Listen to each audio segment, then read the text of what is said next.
En fait, aujourd'hui, il faut vraiment, à travers les informations que vous allez produire sur votre site, il faut partir de vos personas. Ce qu'on appelle les personas, c'est les portraits robots de vos acheteurs.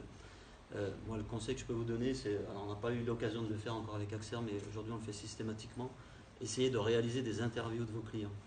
Quelles sont les problématiques qu'ils rencontrent, qui intervient dans le parcours d'achat. Sur le secteur industriel, par exemple, typiquement, les achats, quand ils commencent à être élevés, il n'y a pas comme en B2C un achat d'impulsion. Enfin, je suis sur Internet, j'ai envie de m'acheter une paire de baskets, je ne vais pas demander l'avis à 4 personnes. Enfin, si on n'est pas on peut, mais en général, vous achetez tout seul sur Internet et c'est un achat souvent d'impulsion parce que le truc vous a plu.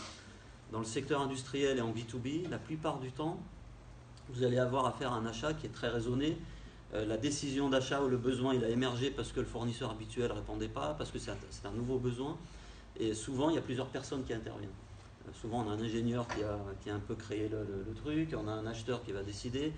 Il y a l'utilisateur final chez Axer, on doit toucher les soudeurs, c'est le soudeur qui utilise les machines, sauf que ce n'est pas le soudeur qui achète. Donc comment on construit les parcours sur le site internet pour s'adresser à toutes ces personnes, pour que le soudeur devienne un prescripteur.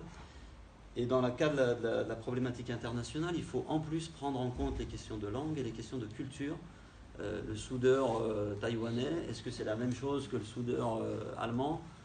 Moi, j'en sais rien a priori. Mais ça, c'est des questions qui méritent d'être posées. On ne peut pas déployer comme ça les mêmes contenus. Enfin, vous pouvez le faire, mais je ne suis pas sûr que ça fonctionne, que ça soit très performant. Donc, la première chose qu'on a fait, effectivement, c'était d'étudier les personas et c'était de construire les contenus, d'essayer de comprendre leurs problématiques et c'était d'essayer de proposer des sujets de contenu, des thèmes de contenu qui correspondent aux problématiques que rencontrent ces personnes. Il faut que vous aidiez vos clients à acheter, parce que l'information, elle est sur Internet. Il faut les aider à trouver la bonne information et faire en sorte que quand ils aient acheté, ils soient contents de leur achat. Il y a une question? Oui, est-ce que vous avez eu des surprises quand vous avez mis ça en place par rapport aux prospects justement? Donc, si une petite boîte industrielle, par exemple, on fait des engins de TP, on a le chauffeur, on a un truc confortable pour le chauffeur parce que c'est mieux. On a l'acheteur qui lui, non, vous m'enlevez les portes, vous m'enlevez le siège, vous mettez un truc en bois parce que je veux quelque chose de pas cher. On a les politiciens locaux derrière. Comment vous arrivez à viser concrètement ces différents prospects? Et est-ce que justement, vous parlez du soudeur, est-ce que vous avez réellement des soudeurs qui vont voir le site web ou vous ne pensiez pas et finalement ça fait... Alors là-dessus, on essaye de tracer les profils qui vont voir le site web. Bon, ça on le sait que quand ils se sont identifiés. Donc effectivement, un des jobs de Karim, c'est aussi que le visiteur clique et s'identifie, parce que c'est ça le nerf de la guerre. Vous pouvez avoir 100 000 visites, s'ils ne s'identifient pas derrière, vous ne pouvez pas les capter. Après, une fois identifié, effectivement, on a des soudeurs qui arrivent. Après, moi je fais aussi il y a aussi toute une démarche réseaux sociaux, notamment LinkedIn. Dans nos métiers, c'est quand même quelque chose qui fonctionne très bien et qui maille très vite. Donc, alors ça, c'est un peu le côté que moi j'ai du mal à gérer aujourd'hui, pour être franc, parce qu'on utilise nos profils. Donc, ce que j'essaie de faire, c'est effectivement d'inviter des soudeurs sur mon profil. Donc, une fois qu'ils sont invités, lui derrière, il trace de l'info. Et puis, c'est vrai que ça devient vite exponentiel, quoi. Parce que sur LinkedIn, le maillage est rapide. Comment vous arrivez à capter ces gens qui sont sur LinkedIn, étant donné qu'on ne peut pas les contacter hors LinkedIn?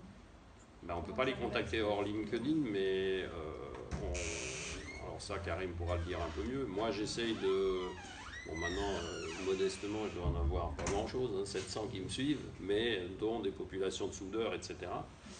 Mais c'est Karim qui s'en occupe, c'est pas moi, c'est juste pas possible. En fait, la stratégie qu'on a mis en place, donc ça s'appelle l'inbound marketing, je ne vais pas vous faire un cours magistral là-dessus, mais la stratégie c'est quoi? C'est de bien comprendre ces personas, c'est de produire des contenus.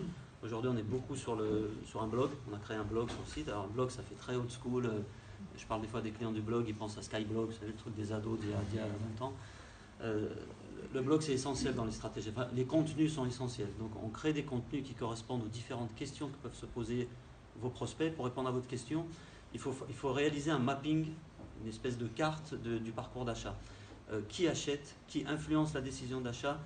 Et donc ça, vous ne pouvez pas le savoir si vous n'interrogez pas. Parce que si vous interrogez vos commerciaux, chacun va avoir sa petite idée. Et moi, je peux vous dire qu'on fait beaucoup de workshops avec des équipes de commerciaux. Quand vous leur posez la question, c'est déjà, on sait qui c'est, on les connaît bien, c'est lui. Mais dans la même entreprise, et c'était le cas chez Axer, déjà, entre les différents commerciaux, il n'y avait pas la même compréhension de qui était l'acheteur. Il n'y avait même pas la même compréhension du mot soudage. Je vais trahir un secret, Mais par exemple, pour Frédéric, soudage, ça comprenait tout le process de la soudure, la coupe, le chanfrein, la préparation, ce qui est important, parce qu'ils vendent des machines qui font tout ça. Et pour un des commerciaux, je me rappelle à l'époque, le soudage, c'était le soudage. Le chanfrein, c'était le chanfrein. Donc vous voyez, il y a du vocabulaire à comprendre, et surtout, quel est le vocabulaire utilisé par vos personas, par vos cibles. Donc il faut les interroger, il faut leur demander comment ils posent la question à Google. N'hésitez pas aussi à faire un retour de vos commerciaux. Il faut mettre en place des petits process pour que vos commerciaux puissent vous faire remonter les questions qui sont posées pendant le process d'achat. Les questions type. Alors nous, maintenant, avec le système qu'on a mis en place, on se permet d'aller espionner les échanges des commerciaux sur la plateforme, parce qu'on sait que les commerciaux, ils ont un peu de mal à faire du reporting. C'est un truc de commercial. Ils sont trop indépendants, pas assez autonomes, ça dépend le truc. Mais on essaye de comprendre un peu quelles sont les questions qui sont posées aux commerciaux, et on en fait des sujets de contenu. Donc ça, c'est la première chose, vous créez des contenus, vous attirez du trafic sur le site. Et la stratégie, là, aujourd'hui, sur LinkedIn, surtout sur LinkedIn, parce que sur l'industrie, les autres réseaux sociaux, je ne vais pas vous dire que ça ne sert à rien, il faut réfléchir peut-être différemment, mais en tout cas, on a mis le paquet là sur LinkedIn et un petit peu sur Twitter. C'est de diffuser ces contenus, et le but, c'est d'attirer les gens sur le site. Alors, on essaie de construire une audience sur les réseaux sociaux. Sur LinkedIn, l'audience, moi, l'expérience que j'en ai, elle passe par les personnes, elle passe par le dirigeant, elle passe par les commerciaux. Donc il faut que chacun dans l'entreprise devienne un petit peu un leader d'opinion en diffusant les contenus qu'on produit. Donc ça pose d'autres problèmes. Et là, les problèmes qu'on rencontre typiquement, les challenges, c'est comment on fait en sorte d'aligner les commerciaux avec ce qu'on fait au niveau marketing, parce que en B2B, c'est un autre problème, c'est que vous avez le marketing qui est là. Dans l'industrie, souvent, le marketing, c'est la personne qui fait les salons et qui fait les plaquettes. Et puis d'autre côté, vous avez les commerciaux qui font leur truc dans leur coin, qui de temps en temps vont demander des plaquettes ou un nouveau catalogue, etc. Là, ça nous a obligés, enfin, on est en plein dedans en ce moment, à essayer de voir comment on va intégrer les commerciaux dans cette boucle-là, comment on fait pour qu'ils utilisent ces contenus sur leur profil LinkedIn, comment on fait pour qu'ils utilisent LinkedIn tout court, déjà, c'est déjà Pour mon contenu, pour répondre aussi à cette question, c'est eux qui poussent les infos sur mon LinkedIn. Non, c'est ça.